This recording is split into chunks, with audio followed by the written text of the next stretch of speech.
He's a former FBI special agent. He's with us from Arizona. Sir, good morning to you, and thank you.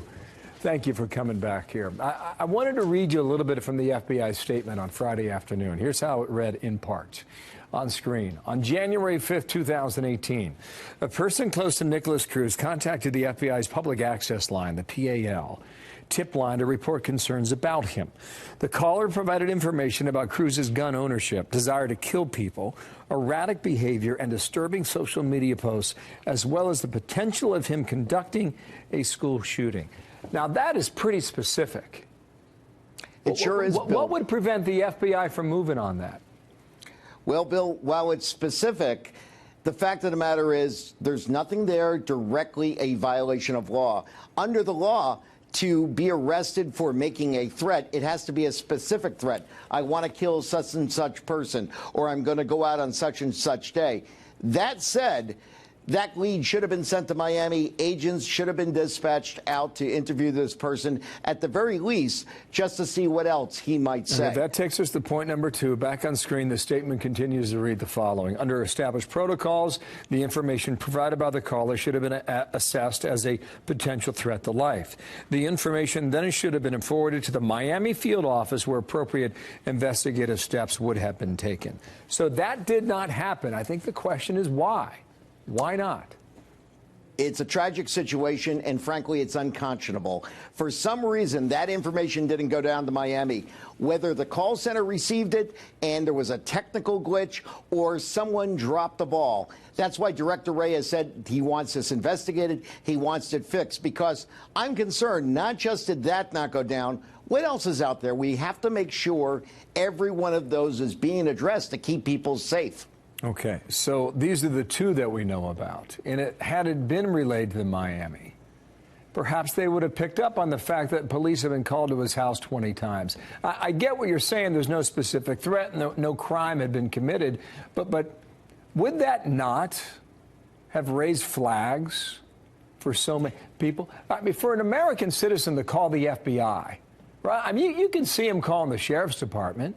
You can see him calling the school. But this is the FBI, and these, based on what we know, these are just regular citizens. That's a big step for most people, John. Do you agree?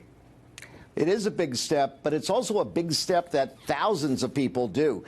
This call center is set up just for that reason. We've been telling people for 17 years now, if you see something, say something, and that's what people are doing. What I want to ensure is that people are not discouraged from calling because there was a single mistake made. Tragic mistake that should have never happened. Maybe it would have made a difference, maybe not. We won't know.